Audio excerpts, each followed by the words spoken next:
Bonjour à tous, ici Sam Valdez et aujourd'hui je reviens avec un tag que j'ai vu sur la chaîne YouTube de Natalia Lee. Alors ça s'appelle le Authortube Christmas Tag, donc autrement dit le tag de Noël pour les écrivains de YouTube. Alors avant de faire cette vidéo, je me demandais quel livre j'allais choisir car dans mon roman 3, je parle véritablement de Noël. Finalement, j'ai décidé que j'allais rester sur Insieme per Sempre, vu que c'est le seul livre que j'ai publié et donc du coup le seul qui soit facilement accessible.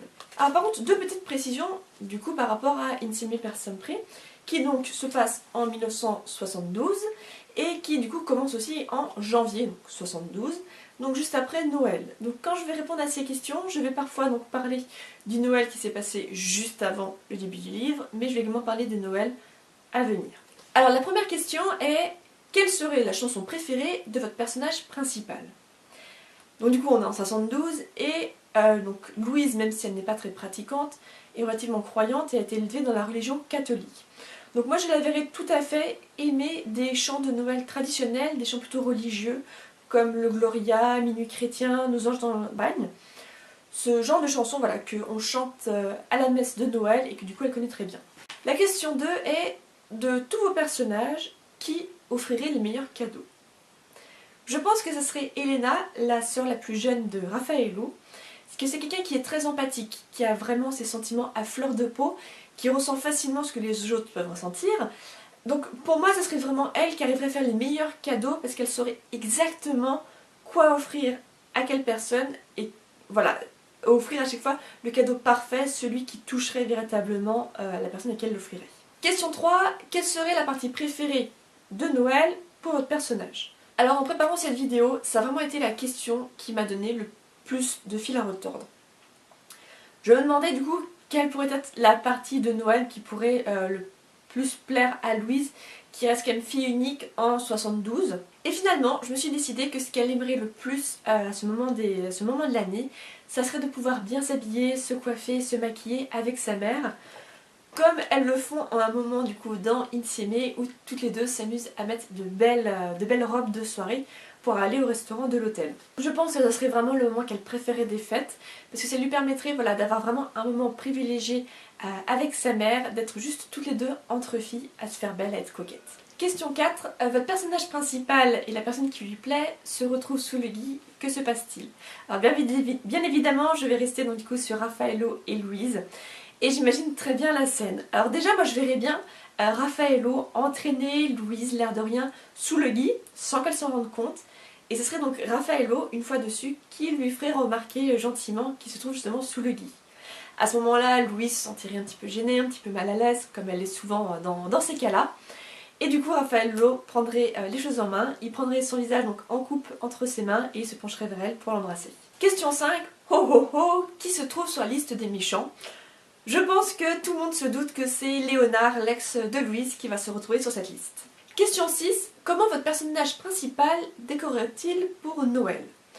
Encore une fois, on est en 72 et c'est donc Marina et Louise sont plutôt croyantes.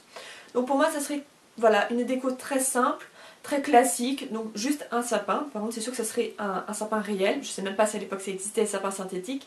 Mais voilà, un petit sapin décoré avec les décorations de toujours, et également une petite crèche dans un coin. Je vais même la petite crèche sous le sapin, et ça serait tout pour la déco de Noël. Question 7. Quel personnage organiserait la fête du réveillon du Nouvel An? Alors je pense que ça serait Marina qui organiserait cette fête, parce que c'est quelqu'un qui est très carré, très organisé, et je pense que ça lui irait très bien d'organiser cette fête. Je la verrais même mettre un point d'honneur à organiser une fête, donc pour Noël ou pour le Nouvel An, mais à cette période de l'année, chaque année pour sa fille, parce que justement elles sont que deux, donc Marina et Louise. Par contre, connaissant Marina, je suis pas sûre qu'elle ferait quelque chose de très convivial avec les amis ou les voisins. Je la verrais plutôt organiser une soirée professionnelle, donc avec ses collègues, ses patrons, voilà, quelque chose pour que ça soit utile à elle ou éventuellement à Louise par rapport à ses études ou à l'après-fac. Mais justement, je pense que ça serait pendant cette soirée-là que du coup Marina et Louise en profiteraient donc du coup pour bien s'habiller, pour être un petit peu coquettes, et que du coup on rejoindrait la question d'avant et que du coup ce serait ça la partie préférée de Louise pendant les fêtes. Question 8. Quelles seraient les résolutions de votre personnage principal? Alors je suis pas sûre qu'en 72 il y ait vraiment des résolutions comme on peut en avoir maintenant. Néanmoins, Louise est une perfectionniste. C'est quelqu'un qui essaye toujours d'être la meilleure possible. Elle essaye d'être la meilleure fille possible pour Marina, d'être la meilleure élève possible donc, pour ses études. Avant le livre, donc quand elle sortait avec Léona, je suis certaine qu'elle essayait d'être la meilleure petite copine possible. Et du coup, voilà, pour les Noëls à venir, pour les résolutions à faire pour les années après le livre, je suis sûre que ce serait toujours dans ce but-là d'être toujours la meilleure possible. Question 9. Votre personnage principal a-t-il une tradition de Noël? Donc du coup, comme j'avais dit, je pense que du coup Marina organiserait chaque année une fête. Néanmoins, je pense que du coup, comme je disais, vu qu'elles sont quand même un peu croyantes, même si pas très pratiquantes, je les verrai tout à fait aller à la messe de minuit, toutes les deux. Question 10. Avec qui votre personnage principal aimerait-il passer les fêtes? Si on regarde avant Insieme, forcément ça serait avec Léonard. Et si on regarde donc du coup après la fin du livre, je pense que c'était suffisamment clair dans le livre pour qu'on sache avec qui Louise aimerait passer les Noëls à venir. Question 11. Quelle serait la destination parfaite pour un personnage principal pour les fêtes? Là aussi je pense qu'il n'y a pas beaucoup d'hésitation, que ça serait l'Italie. Avant le livre, parce que Marina est d'origine italienne et qu'elle a encore un petit peu de famille là-bas, donc je pense que Marina et Louise devaient s'y rendre quand Louise était tout enfant. Et donc du coup pendant Insieme, Raffaello est italien, sa famille est italienne, et du coup pour les Noëls à venir c'est forcément une destination idéale pour Louise.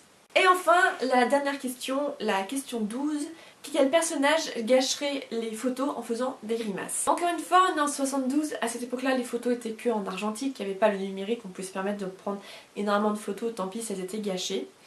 Néanmoins, je verrais très bien le mari d'Elena s'amuser à faire des grimaces.